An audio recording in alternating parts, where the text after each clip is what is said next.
All right, okay, let's get started. So I'm going to start by sharing my screen. You cannot share while the other participant is sharing. What is this? Okay, now we're going to take 1 second. I am the host now. Excellent. Okay, there we go. Thank you, Masa. All right, so I'm going to unmute you guys for a moment so we can all say hi. Hopefully we don't have too much background noise. Great idea to have a starting music.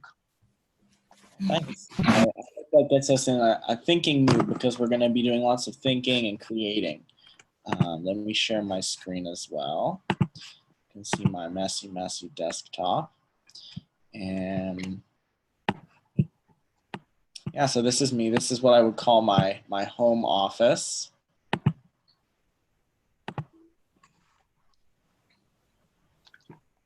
Here it goes. Okay, yeah. This is what I would call my home office. So I'm hanging out in my bedroom. I just finished 2 weeks of quarantine because I came back from Canada. And today was my first day out. So I got to go back to work at the hospital. To try and check on my experiments and see how the COVID-19 testing is coming along. And I'm going to talk a little bit about writing articles, which is a great thing, as it turns out, to do when you are stuck at home and all you can do is read the news and obsess and stress about it. So this is kind of a productive way, I hope, for us to use our time. So yeah, we're going to learn about writing articles, and I have written a bunch of articles mostly about Israel. So I'm going to give some examples from the articles that I've been writing. And the way that this seminar and all the seminars that I like to run are structured, it's going to be very, very interactive. That's why I unmuted you guys. I like that it's going to be a small seminar because we're going to interact with each other. We're going to learn from each other. We're going to do a lot of writing. So if you guys have like a pen and paper or you're ready, you got like a little notepad on your computer open, get ready, because the goal that I have for you guys, even if you didn't know this when you took this seminar, and obviously you don't have to write it in the end if you don't want to, but is that you'll come out of this seminar with an idea for an article and the skeleton for that article that you can then go ahead and write. And I'll also set you guys up at the end with the tools that you need to publish the article if you want. So those are my goals. And we're going to talk about 3 things. We're going to talk about how to pick a topic for your article, how to find your writer's voice, and how to structure the skeleton of the article. And obviously, those are things that you can go to 1,000 writers camps for weeks and weeks and weeks. So we can't cover all of that stuff, but we're going to do a little intro crash course. But first, I want to meet you guys. So 1 sentence. Each of you guys will start with, and who are we going to start with first? I can't see your names right now for some reason. Whoever wants to start first can kind of raise their hand. And let me see, hang on. How about Vlad? Valid? Is that your name? That's your Zoom ID.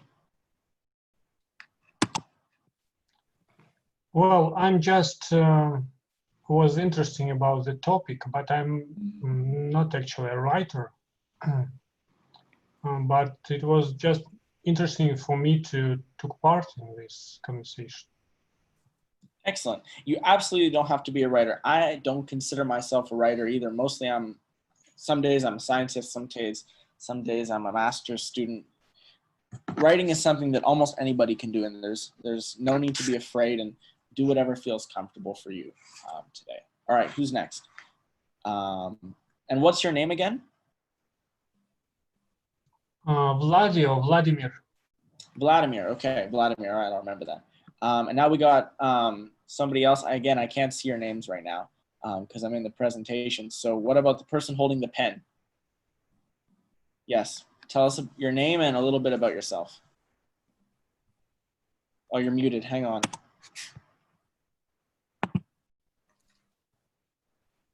You're not muted, but we can't hear you.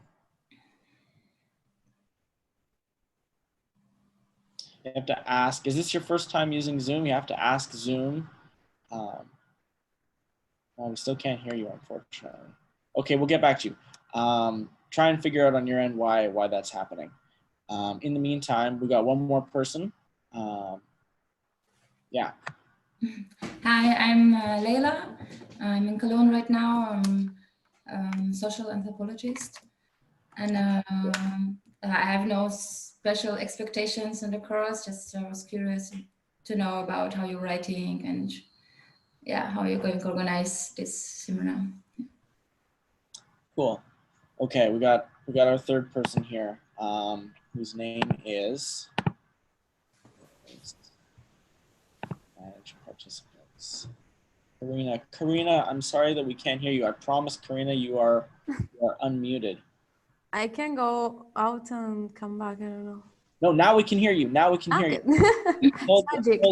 Stop the press. Now we can hear you. Okay, cool. So my name is Karina.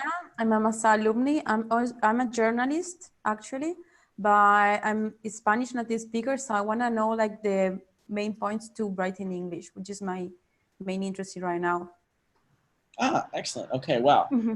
Big stakes. I got an anthropologist here. I got a journalist. Me being none of those things. I'm going to try and teach you guys a little bit about what my method is for writing and how I go about thinking about it. Okay, so the first thing that you got to think about when you're choosing your topic, this is like a useful graphic that I found that helps me focus. So the thing that you want to write about, it should be appropriate, right? Which they rephrase as urgent.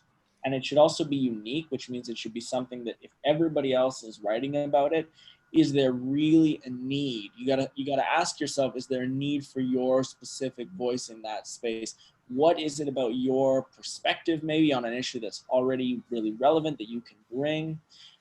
What is something about your lived experiences or something that you yourself in your training as whatever professional you are already that can give you a bit of a unique perspective on that? Or is it that everybody's talking about this thing, but in this one specific space, there are not a lot of people talking about it, and so you feel the need to amplify something that other people are talking about? So I found when I started writing for the Times of Israel as a scientist, there really aren't any scientists that are contributors for the Times of Israel. I thought, well, you know what? It would be cool and interesting for me to start writing for this newspaper, and maybe they, as it turns out, they appreciated that because they didn't really have anybody in that specific niche. So the niche being the readers of the Times of Israel that were talking about science and startups from an Israeli perspective. That being said, now I'm really talking about Corona a lot. And so that's a little more of the urgency. You know, it's really important, I think, that scientists get their voices out there to combat all of the misinformation that's going around. So it's less important to be unique as it is to be urgent. But again, I'm one of the few scientists that is writing for the Times of Israel and other Israeli English language newspapers that is able to discuss these things from a scientific background. So you also want to be ultra specific, and I despise articles that show up on BuzzFeed, you know, 10 ways to amuse your friends and fool your enemies, or the 10 things about coronavirus that you didn't think you knew but needed to know. These are super vague and general articles and usually don't go into depth on anything specific.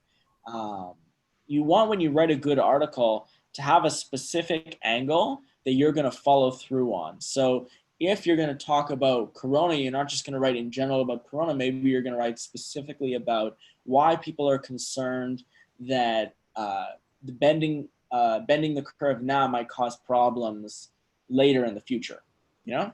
And you also want to make sure that what you're talking about is useful. Because if you're writing, somebody else is investing time in reading. And so for me, that requires homework when I'm writing an article. When I write an article, it might take you 5 minutes to read the article, but it probably took me 10 hours of research, of reading and collecting resources and papers to be able to write that article. And that for me is a good metric of a good article, that it's been thoroughly researched, that I've spent that amount of time.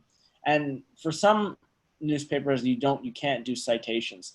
But for instance, for the Times of Israel, I can almost always do citations.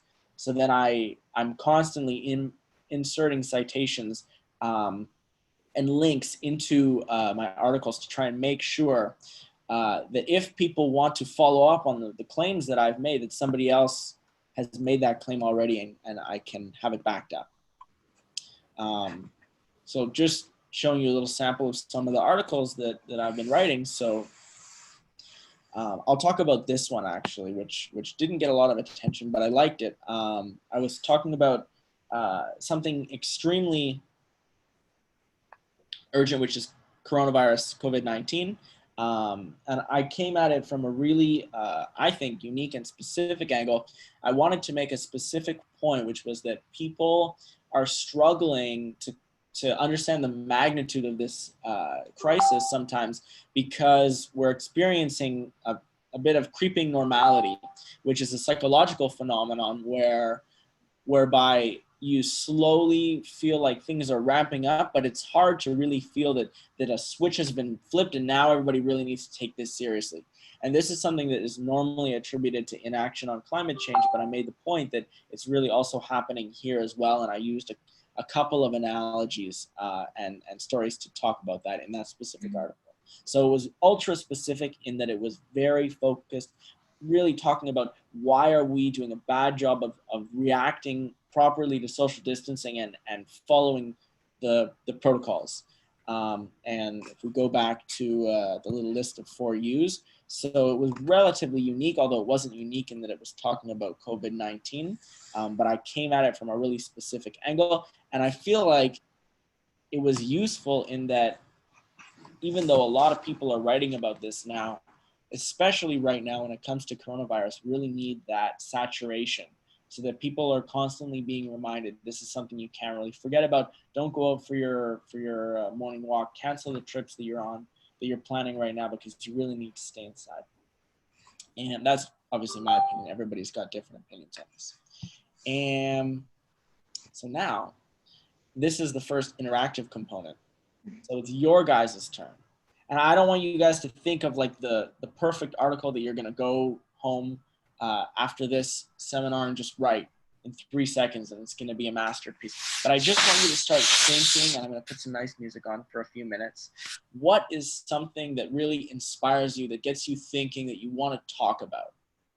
Everybody's got something that they can talk about with their friends, or something that they can talk about with their family. It doesn't have to be current events related. It can be opinion related, something that you really care about. And it also doesn't have to be Israel related. I have stuck some images up here, maybe to inspire you, maybe not. We have Tel Aviv, Jaffa, from the Jaffa Tower. We got Jerusalem, which is where I am right now. We have a map of Israel in case you forget what it looks like. We have an Israeli flag with the coronavirus in the background. And we have some people going on a tour of Jerusalem, and with the wall separating the West Bank in the background for some extra political oomph. How do I get out of my... Oh, what a shame. I thought I was technologically savvy. Evidently not. And show. I'm going to give you guys just a couple of minutes.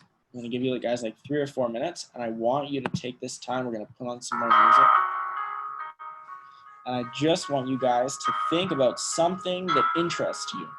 Just a topic. It can just be a general area, whatever you want. I'm going to give you guys 3 or 4 minutes, okay? And then you're going to come back and you're going to share it with the group. So be ready to talk about it a little bit, to share it, okay? We have to write something? Yeah, you just have to write a sentence, a topic, an idea, anything you want. I'm putting you guys a little bit on the spot, but you should feel a little bit uncomfortable. You should feel a little bit awake, because you guys are going to have to participate. Participation is important. All right, I'm going to give you guys a couple of minutes. Don't worry, don't stress. You have plenty of time. Okay. and go.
La gente se fue.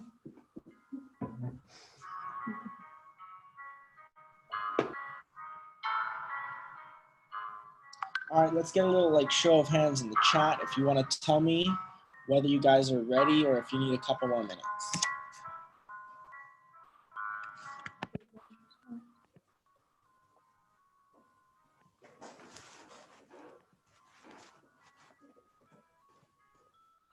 Oh, where did all the other participants go?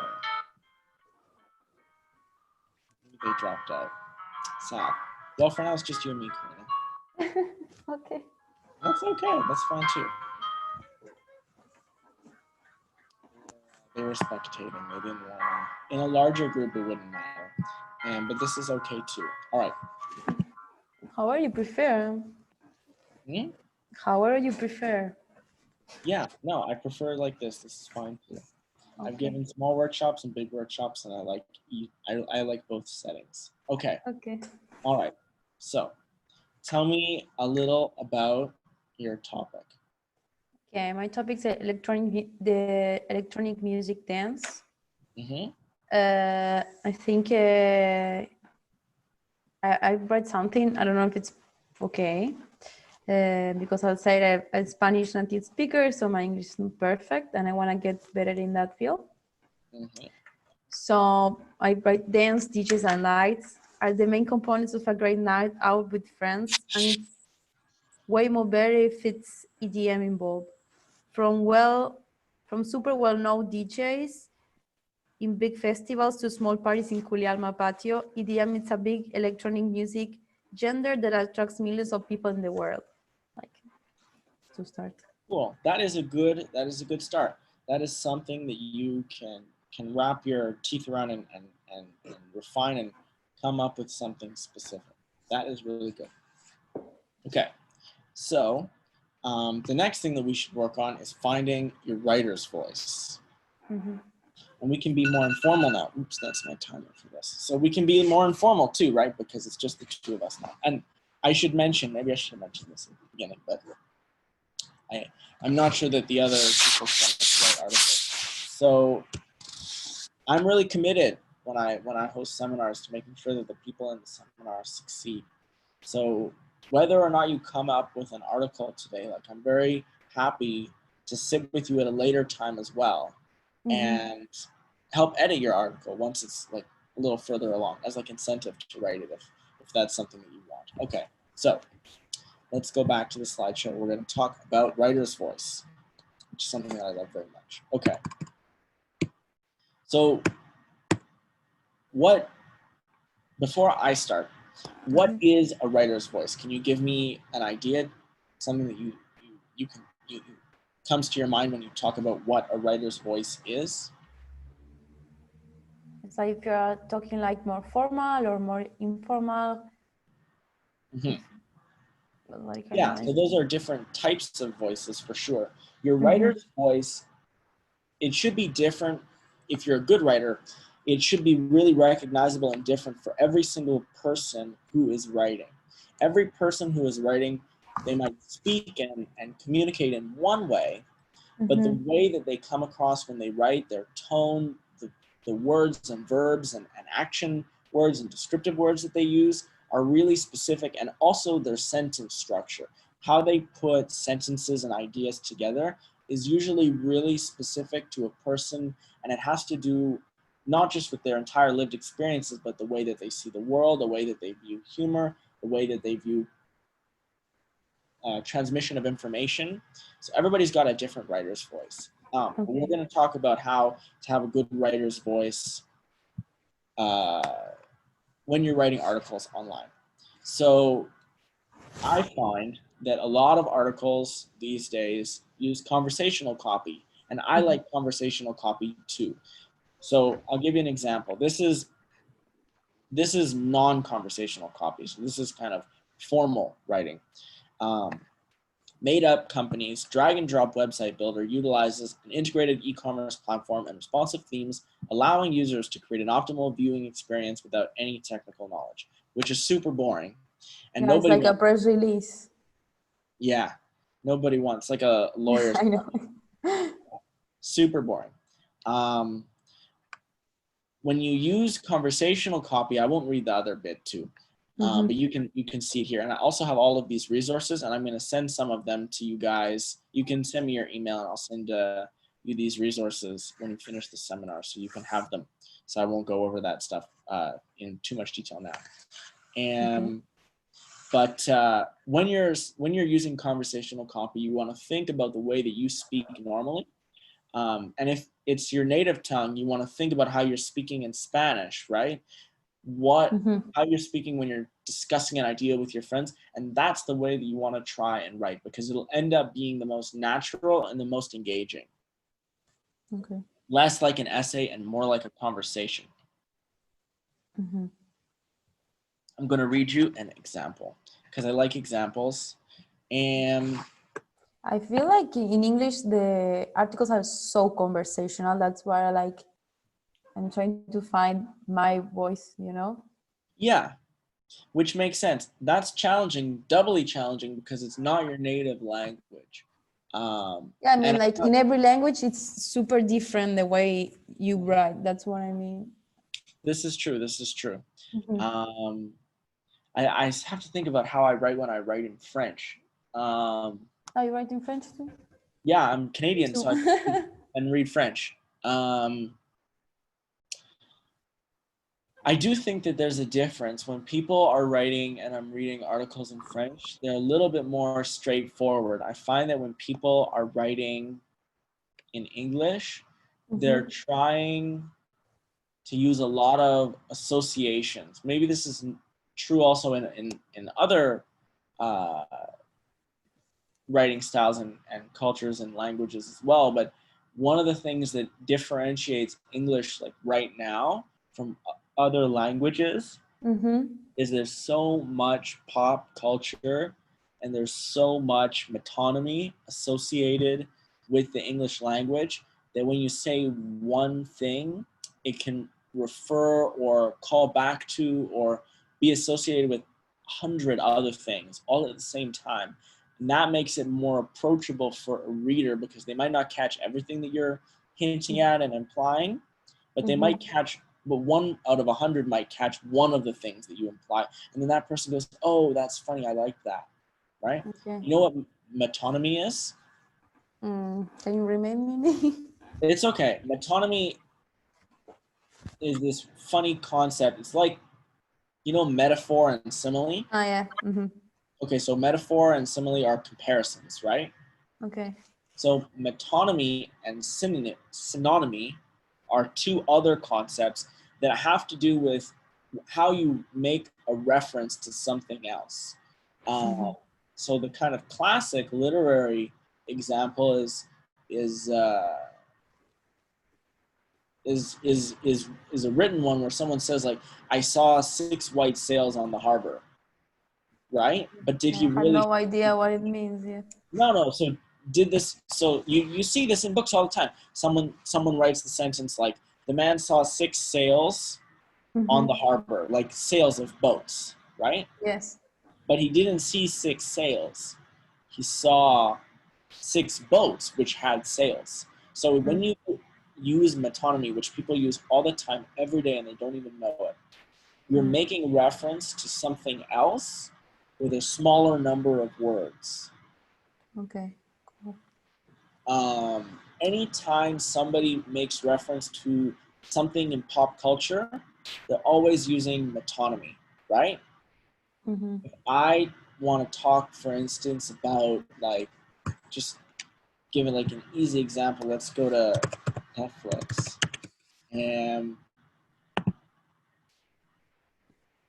so I can come up with an example. And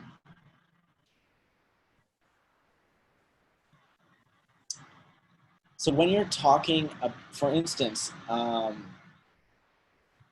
want to find. So here, this is a good example. So this is RuPaul, who's like a drag race phenomenon. So just in the title of this, right, AJ and the Queen. So there's no real queen in this, right? Who's the queen? The queen is RuPaul, who's a gay person. So that requires to make all of these associations, right? And for me, the number of syllables in this, they've picked this title on purpose, right? AJ and the Queen, it's like a very flowing thing. Elton John loved to do that in his song titles. So for instance, Benny and the Jets, which is one of his most famous songs, has the same syntax in the title. And even something as simple as a title, right, which catches your eye and makes you think of other things, right? Elton John was also a big staple in the gay community. It's just one example. So metonymy is everywhere. And the way that you use that kind of stuff, it helps build your writer's voice. Okay, cool. For instance, I will show you something. So I was writing for the blogs from Times of Israel, and I wrote this article. And this is just something that unless you knew me, you probably wouldn't get it. But maybe like one person out of 100 is gonna get it. So when I decided I was gonna do a multi-part article series, I decided I wanted it to have a subtitle in the title. And I decided it was gonna be a something and a something, so country and society. And the next one's gonna be called individual and virus. And that is just like a very subtle, extremely subtle reference to Foucault's punishment, or Foucault's Discipline and Punishment, Okay. or any other book, you know, Crime and Punishment or War and Peace. People like something and something because it's been done so much. There's the like, there's it's not iambic pentameter, but it sounds good in the mouth when you say country and society. It flows off the tongue, right? So little tricks like that help push your article a little bit higher in the pile, and other people will be more interested. Another thing that I like to do right now is I like to do a lot of alliteration, which is where you put the same letter at the beginning. So coping with COVID, country and society, which also when you're reading it, you might not notice it, but it's like, it helps push the article to the top of your interest list. You're thinking, oh, it seems like a more compact whole. That sentence goes together. It fits together. It feels like it goes together. This is all it's less really about articles and more about how people think about language. But maybe it's interesting. I don't know. And Interesting. yeah. Okay. So let's get back on track. So I'm also very fond of giant tangents, unfortunately. Okay, so when you're using the writer's voice, so you want to write just for the reader. This is hard.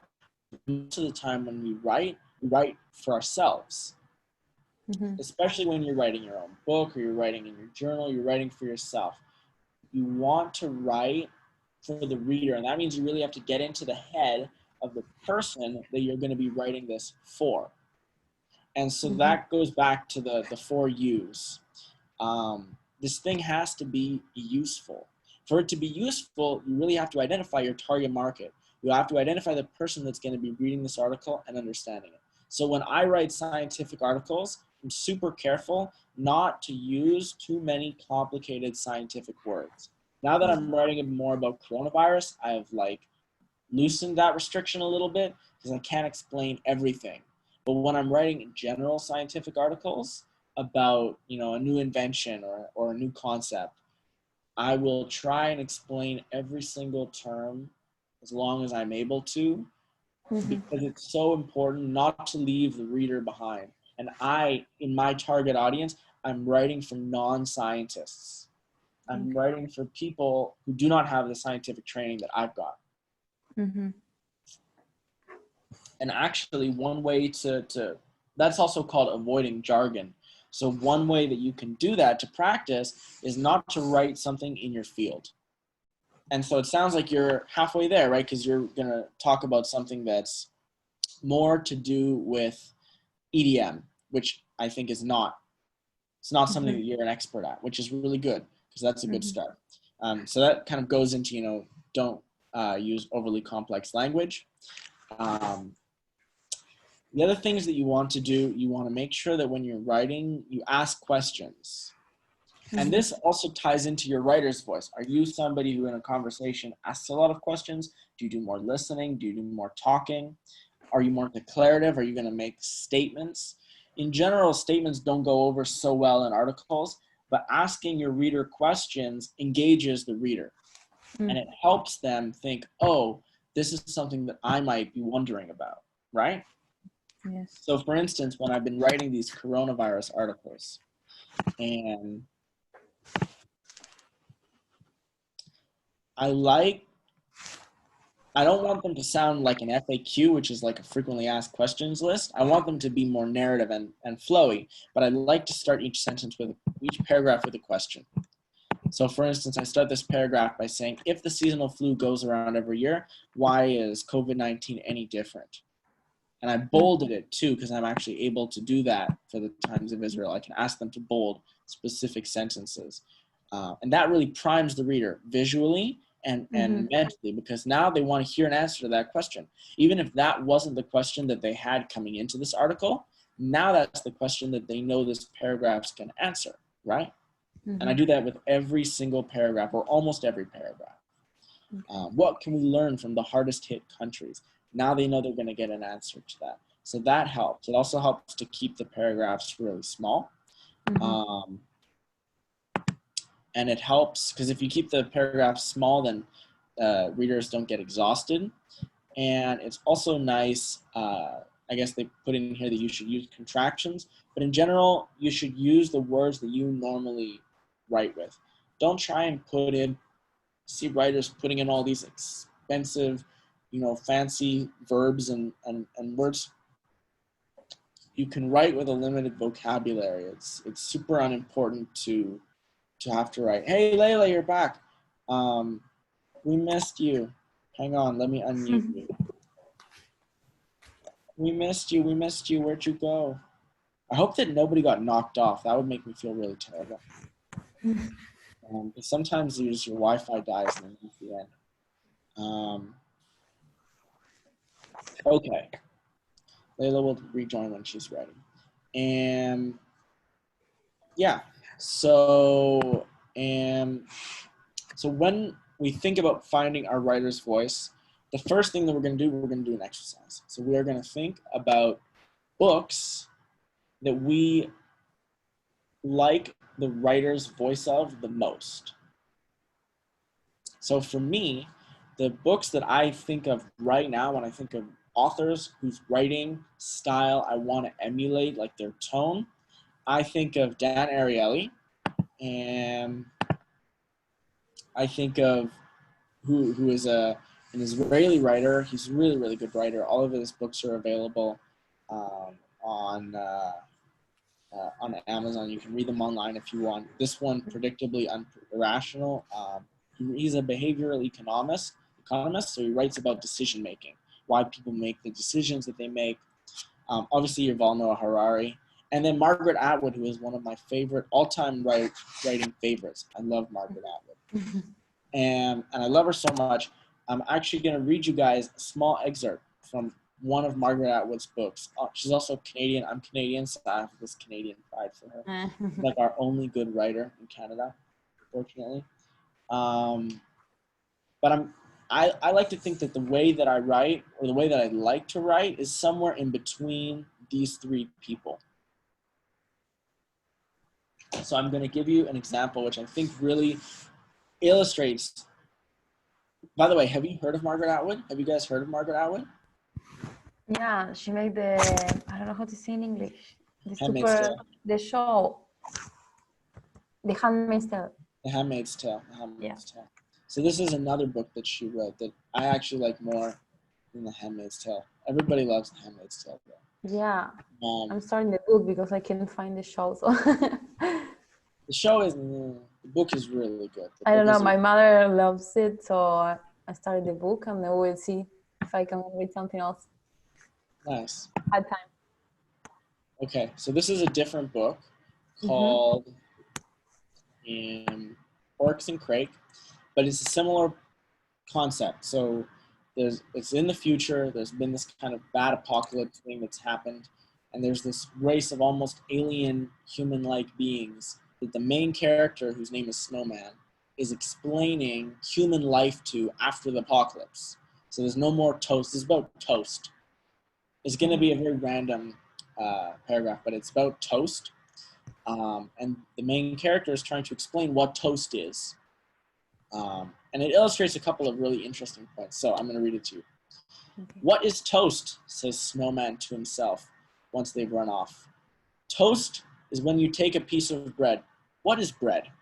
Well, bread is when you take some flour. What is flour? Well, we'll skip that part. It's too complicated. Bread is something you eat, made from ground-up plant and shaped like stone. You cook it. Please, why do you cook it? Why don't you just eat the plant? Well, never mind that part. Pay attention. You cook it, and then you cut it into slices, and you put a slice into a toaster, which is a metal box that heats up with electricity. What is electricity? Don't worry about that. While the slice is in the toaster, you get out the butter. Butter is a yellow grease made from the mammary glands of, well, skip the butter. So the toast turns the slice of bread black on both sides with smoke coming out. And then this toaster shoots the slice up into the air, and it falls on the floor, and forget it, says Snowman. Let's try again. Toast was a pointless invention from the Dark Ages.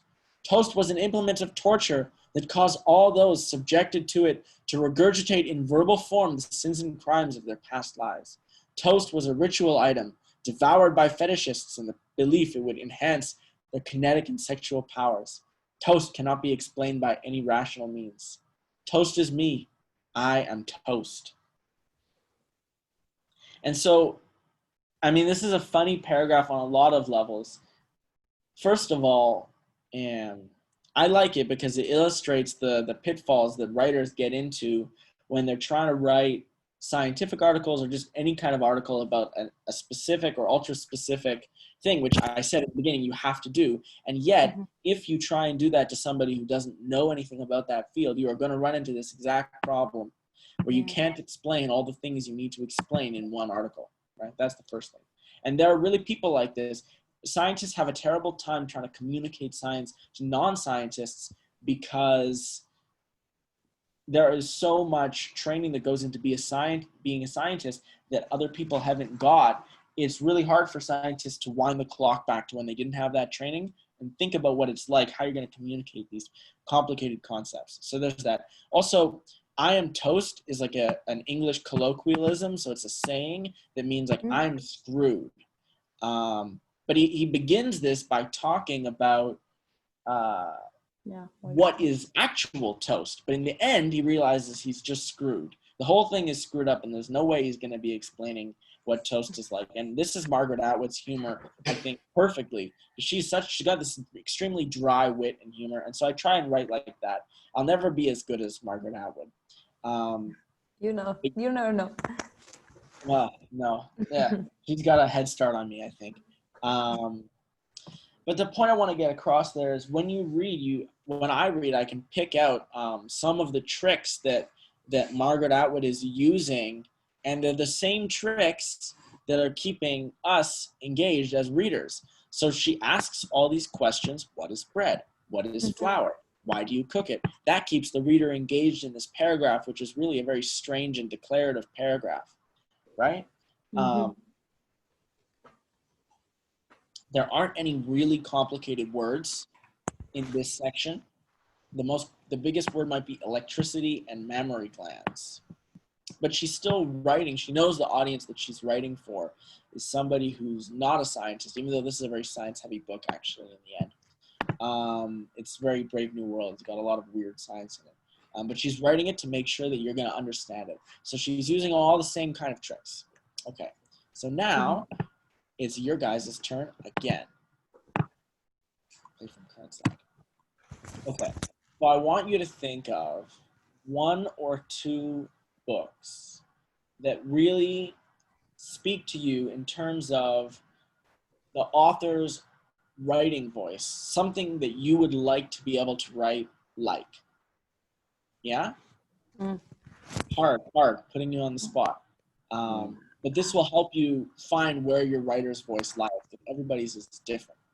So I'm going to put like 2 minutes, and I just want you to see if you can think of somebody, and then really quickly find a piece of literature that they've written. It can be just like a 1 or 2 sentence thing, or like a 1 paragraph thing, and then talk about it. What is it about that that makes you think this is my writer's voice? Is that okay? Okay, I will try. You can do it. Everybody has, it's easy. It will be easy. You just got to close your eyes. I'm going to put some nice music on again. Not Beethoven this time. We're going to do, let's do Chopin.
Okay.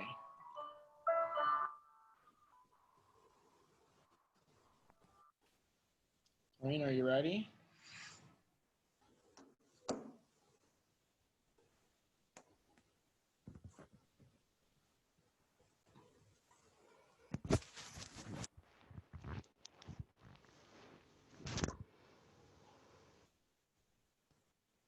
Kind. I can't hear you so well, but are you ready? Mm, Oh, my volume, that's my fault. just I'm thinking in all Spanish books. That's why I'm like blocked. I've started Little Women right now, so but I can't figure out the writer's voice because I've just started. Okay, that's okay. That's It's, what I think I have to do, like reading more in English. yeah, I think that reading in general is a good way to develop your writer's voice. I think that reading older books is good too. I would try a little bit of Yuval Noah Harari if you have a chance. I think his Cool. writing is one of the biggest, one of the best examples of conversational copy that you can find, because the way that he writes, he talks about really complicated issues and concepts, but he really strips them down of all of that extra academic language and talks about them in very straightforward ways. I would recommend 21 Questions. And okay, so the last thing that we're going to do is we're going to think about how you can structure your article. I know we don't have too much time left, but we still got enough time. So you got to think about a headline, which I think you've already done. And you got to think about a subheading. And then you got to think again about the 4 U's. So how is it that your article fits these 4 things? Is it going to be unique, original, ultra specific, urgent, and useful at the end of the day? So that means thinking about, again, who is your readership? Who is the person that's going to read your article? What's your target market? Where is your niche? What new thing are you providing? What new perspective are you providing that other people are going to want to look at yours as opposed to the other 10 million people who are also writing on the internet at this time? So when you're structuring your article, a trick that you can use to start it off, you want to think about the 5 W's, right? Who, what, when, where, and why, right? So I want you to do that with your article. I was going to go through one of my articles and pull it up and do an example of how I do that, but I don't think that's as important. I want you first to think about, with your article, your idea, what are the 5 W's for you? Who is the person that you might be writing about? That could be an organization, it could be a group, it could be a person. What is what is usually the biggest part of the article? So I don't know why I put it second, but what is the information that you want to convey? When is, what time period, what space, when and where are really the space in which the article exists in?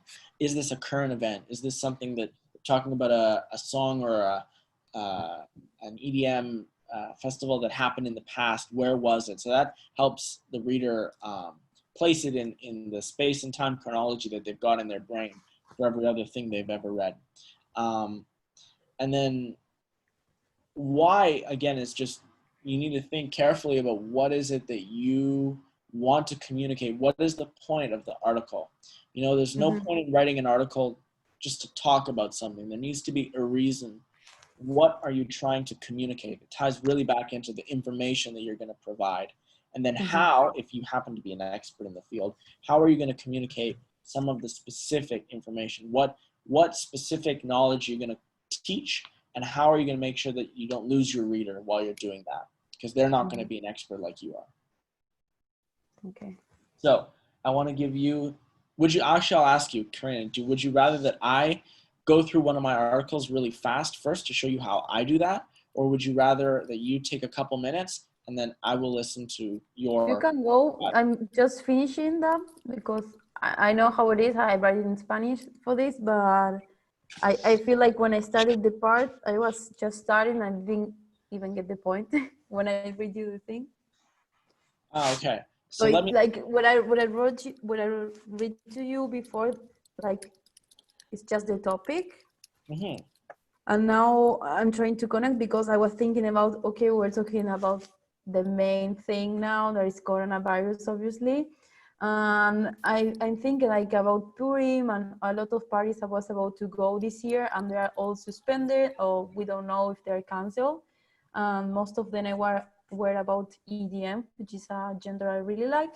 And I was thinking about how does affect like the music industry, not only here in Israel but worldwide, and about like mostly money that is Yeah. going to be losing, and what about going to happen with the DJs, for example. So it sounds like you have a lot of the W's here right now from what I'm listening. So you have the Who, right? Those are the people that are either participating in EDM or the people that have hosted concerts. You have the When, right, which was recent, Purim, Corona. You have the Where, mostly Israel, maybe other places also. So now what you need to drill down for to make it a really good article, you have to think about the why. Why, what is the purpose of this article? What point are you trying to make, right? And also you want to think, who is the person who is going to be reading this article? Is it somebody who loves EDM and wants to know what is going on in the scene in Israel right now because everything's being canceled? Is it somebody who is curious about EDM and wants to know a little more about it and what EDM is like in Israel at this time? Is it just somebody in general who is online and is trying to learn about coronavirus and is reading, you know, these young millennials, well, it turns out they canceled all their EDM parties because they feel that it's important not to go out during Corona time either, right? So that's, I think, critical to think about who your readership is going to be. And yeah, and so we're almost done the hour.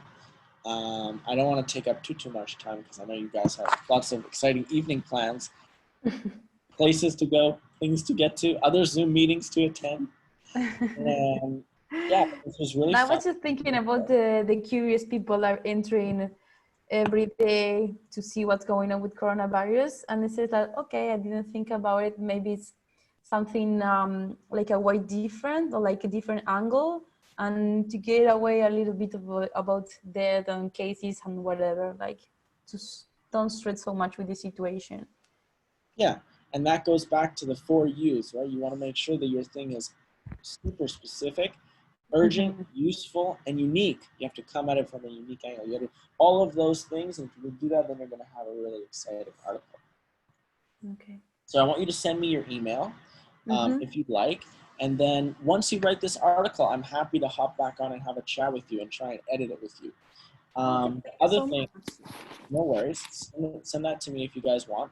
And then the other thing I wanted to mention, access. So there's a couple, I had an internet tab here with all of those lined up. 1 second. So there's a couple of English language publications in Israel that you can aim for. There's the Jerusalem Post. Actually, I read the Times all days, so every day. So I'm going to start reading your blog. Oh, thanks. So there's Haaretz, there's the Jerusalem Post, and both of those, if you want to do an opinion article, you have to pitch it to them. You can't just write. But the Times of Israel, you have 2 options. First, you can pitch it to them, so you can contact an editor. But the other option that you have is you can write for the blogs. This is crazy. I had no idea that this was a thing until somebody mentioned this to me. So if you go to the blogs on the Times of Israel, you can apply for a blog, and then you write articles. You still have to get them approved, so you can't write horrible things, and it needs to look, you know, nice. But you can apply for a blog on the Times of Israel opinions community, and then you can write for Times of Israel online. So if you send me your email, I will send you this, and I'll send you a bunch of the stuff that I use to make this particular presentation. So I have a bunch of little helpful hints, but the best practice is really writing. Yeah, if you, I think you sent me your email, I will get it. I send it through the chat. Oh, I have all the languages in my head. Hello. Yeah. Hi. Hi, Jamie. Hi, May. Sorry I'm a little late to the party. But I would like to also give you my email so I can get the information. Absolutely. I would love Thank to get your you. email. Now I have to, I thought I was so technologically literate. Now I can't find my way back to my own Um, computer. Well, the thing is Also- calling you. Also, if I can get the PowerPoint so I can catch up on the presentation, that would be great. Yes, I can absolutely put that in the email as well. Here we go. Hang on. Can you tell me what exercise you were doing after you start playing the music? Yes. Okay. So what we were doing, and this was a very informal presentation because there weren't too many people, but it would have been like this anyways because all of my seminars are super interactive and I like talking with people, not at So, and so the way that the presentation went, really, we talked about the topic that you guys wanted to come up with for your article. We talked about finding your writer's voice, and the exercise that I like to use in the short term for finding your writer's voice is to think about a couple of authors that you really enjoy reading them. You really enjoy the way that they put their ideas together. So for me, that's Dan Ariely, Yuval Noah Harari, and Margaret Atwood. And then we talked about how you can structure your article and some of the tricks that I use, the 4 U's, the 5 W's, to make sure that you are conveying all the right information, but also that you're picking the right angle and the right topic to get people engaged. So I can send you all of that. And again, when you write your article, I want you to email it to me and I will find a time to have a little Zoom meeting with you and we can discuss it. I'm Thank you telling so you that I'm thinking of doing Aliyah, and I've been like researching and reading about different cities in Israel because I don't know where to settle to do my open. And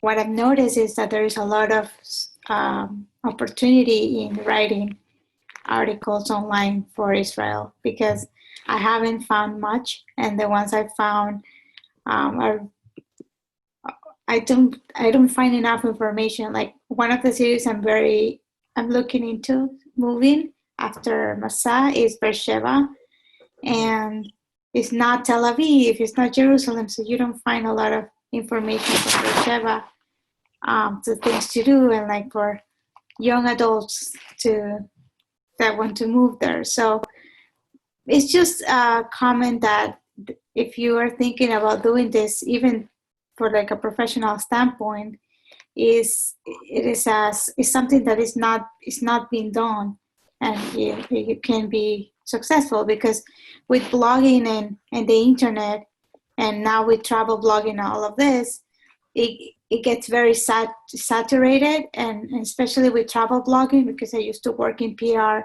with travel PR with bloggers.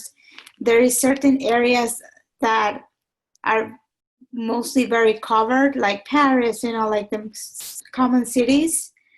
But so it's just a comment that there is a lot of growth for this field. So for Israel specifically, because I haven't found like enough or a lot of information about Israel online. This is true, actually. I totally agree with you. Has a cooking blog, and that's all she does, incredibly, is her cooking blog. She gets about 60,000 hits per month on her site, and she makes enough out of ad revenue, just 60,000 hits, and she gets enough money out of ad revenue that she doesn't have to work. That's all she does is her cooking blog.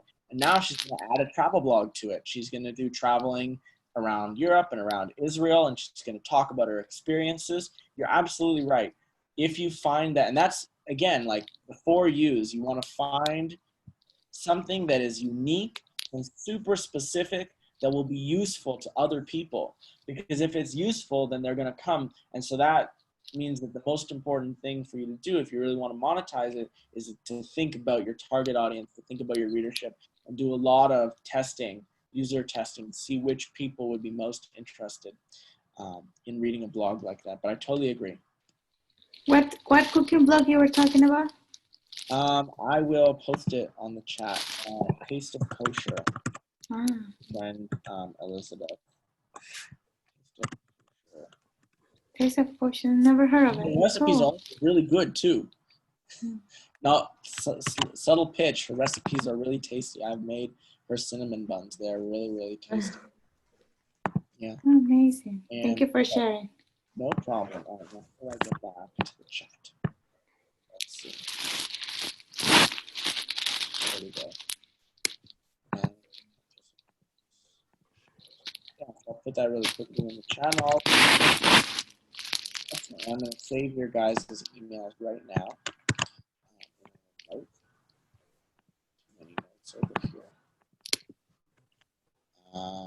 Yeah. So it was great talking to you guys.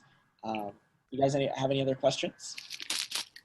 No, thank you so much. Oh, what do you think about Elizabeth Gilbert's writing? Who? You know about her? Elizabeth Gilbert. She wrote Eat, Pray, and Love. I haven't read that actually. It should be on my list, but I haven't read it. I really like her voice. So right now I'm reading Big Magic, which is her another book that she wrote recently. It's about like finding your passion and your path. So it's going more into self-help, but it's also but regardless, her voice is just very funny and very relatable. Like I feel like he's talking to me on the couch. So it's very That's good. really good because you want to read the stuff that speaks to you because that's how you develop your own writer's voice. Yeah. So that's the kind of voice that's the style I go to. I usually prone to that, but yeah. So that will be my favorite writer or the one that I will. But I have a question. So what do you think? Because there is like a very fine line between getting inspiration of authors and finding your voice. So I don't want to be a copycat of Elizabeth Gilbert. So how can I find that balance and Yeah, so you finding never my will own? be. You never will be. No one can copy somebody else's writing voice. It's just impossible because writer's voice has first to do with it has less to do with what you see on the paper, and some of that is the editor as well, and it's more to do with your lived experiences plus the way that you think about concepts, and then finally the way that you structure sentences and ideas on the paper. So it has all of those things contribute to your lived voice, and we had a long segue about this in the beginning, and I won't go into it all with Karina. But I was talking about metonymy, which is the idea of how you use references to refer to other things. So anytime you make a pop culture reference, like if I say something about Andy Warhol's paintings, I don't have to describe all of Andy Warhol's paintings for you to know what I'm talking about. It's already in pop culture, you already know about it. But that's my lived experience because I've seen a bunch of Andy Warhol paintings. Somebody else who hasn't or who doesn't like Andy Warhol won't use that reference. That's part of your writer's voice. The references and associations that you make when you're writing. And a really good writer is able to do that in a way that you don't even notice. But they're referring to stuff that is bigger than the actual sentence that they've put on the page. And into that sentence is packed all their life experiences and all the things that they've thought about. We also kind of really quickly analyzed like a paragraph from Margaret Atwood. And when you read Margaret Atwood, there's so much of her life experience that's packed into those little sentences. That's part of your writer's voice too. So I don't think you have to worry about that. But you should gravitate towards the people that you like more because you should try and make yourself sound like them. You'll never be them, but it's okay to try and sound like them. The way that they write and put ideas on the page, you can do that too, without feeling like you're going to be a fraud. Okay, great. Thank you. Mm-hmm. Okay, I will talk to you guys soon. I look forward to seeing your articles when they come. All right. Bye. Take care. Thank you Bye. so much. Good Bye. evening. Bye.